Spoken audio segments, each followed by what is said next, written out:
Hi everyone, welcome back to another episode of the Fitness Education Series produced by the Australian Fitness Academy.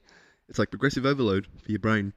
I'm your host, Tom Rock, and today's episode comes off the back of a question from Jake. So Jake, thanks for sending through your question.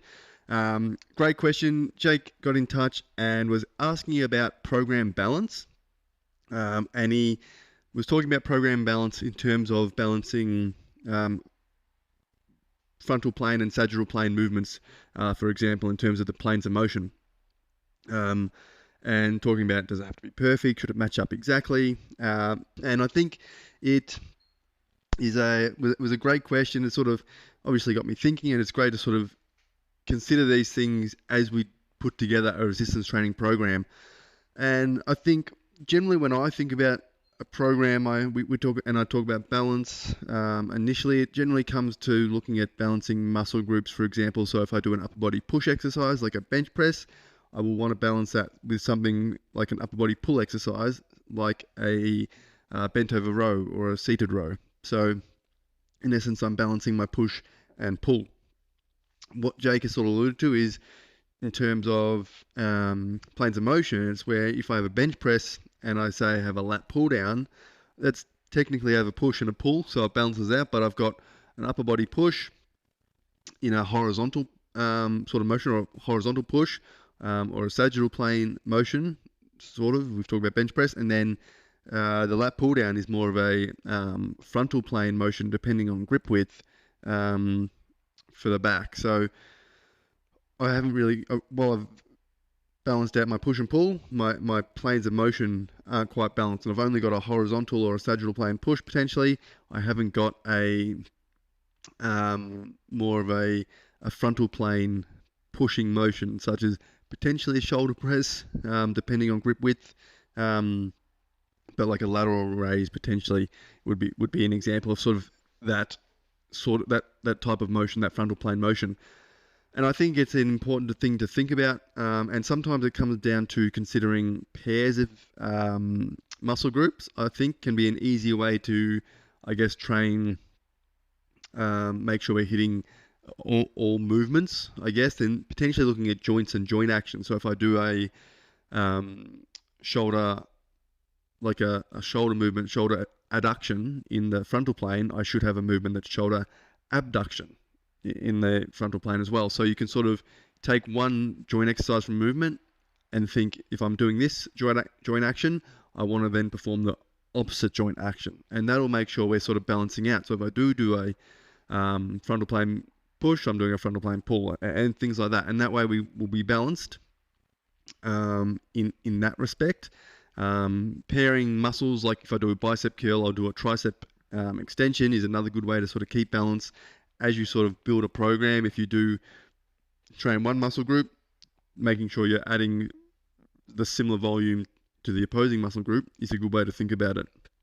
I mean, you can go through and talk about these for every muscle, every exercise, and in reality, it's great to look into that amount of detail into a program, and definitely initially when you're creating, and it's going to depend on the individual and their goals as well. So you may not have an exact evenness across sort of the planes of motion and horizontal and vertical.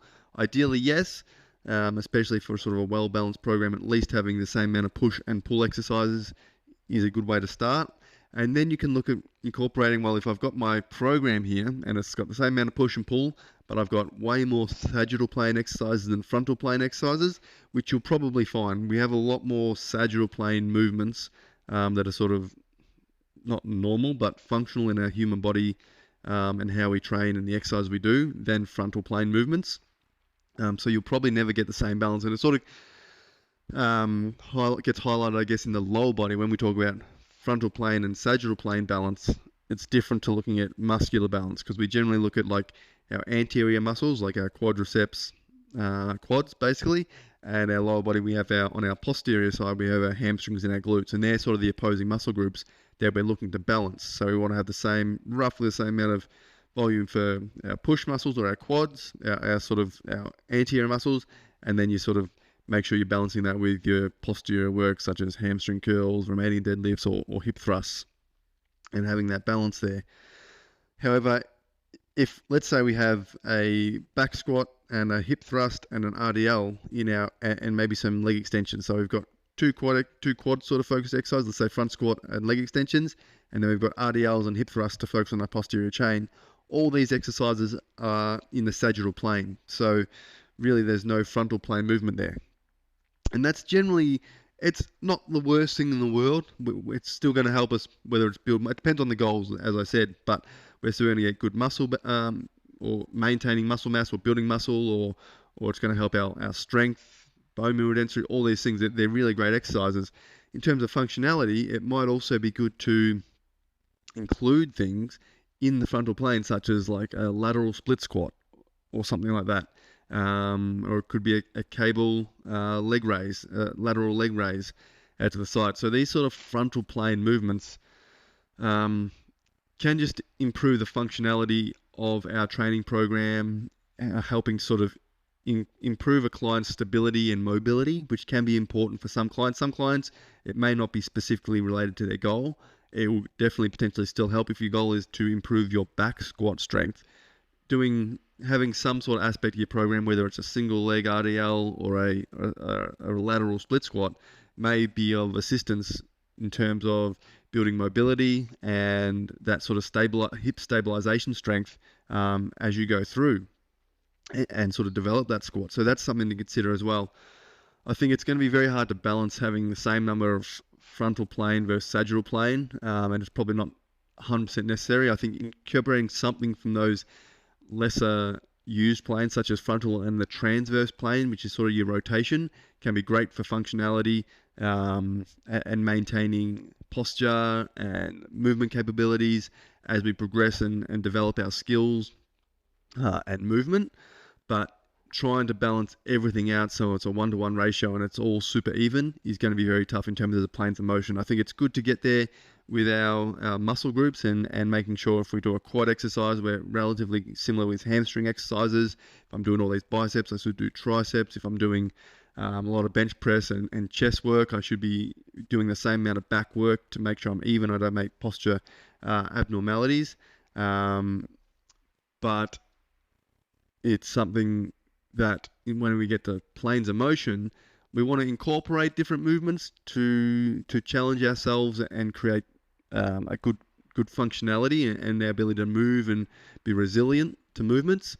But you may not find you can get a 1-for-1 ratio in terms of planes of motion. But very, very cool question. It's something that you should really consider with your programming in terms of not necessarily balancing it out, but have you got some rotational movements? Have you got, whether it's a rotational medicine ball slam, or is it like Pelov presses, like an anti-rotation? Are you doing wood chops? What sort of core exercise can we get in to work on that rotation? And then, are you doing any sort of lower body frontal plane movements, sort of side to side, and working on different movements? Because especially our hip joints and our shoulder joints have large range of motion. So the more we can challenge them and challenge our joints in a good way, the longer we can hopefully remain functional and mobile. And programs can help with that. But again, it depends on clients' goals. But keeping in the back of your mind when you're trying to structure a program or revising or sort of reviewing a program is important. But again, you're going to have a limited number of exercises in programs just due to time constraints, especially, and obviously fatigue throughout the session. So, you're obviously going to have to work it around someone's goal, because even if we change it throughout the week and we're doing, say, full body, and we got like sagittal plane one day, frontal plane the other day, we generally may not be working movements at least twice per week. And if muscle groups are missing out, then we're not going to see the adaptations that we want in terms of hypertrophy and strength that we're looking for from our resistance training. So many things to take into account, and it will always depend on what your client goal is. So individualizing programs to clients' goals is always super important, as I've sort of said in some previous podcasts. But if you got any questions on program balance or any thoughts on it, guys, send an email to tom@afa.com.au. Always happy to follow up any questions you have on podcasts or cover any topics you guys would like to hear me chat about. Hopefully you got some something out of my thoughts on program balance and planes of movement today. There's lots of things to consider with programming. This is generally program balance is a big one, but yeah, how we fill exercises in to meet a relatively balanced program that is also going to hit muscle groups multiple times per week to see adaptations is part of the fun when it comes to programming. But other than that, guys, I hope you have a great weekend, and I'll talk to you all soon.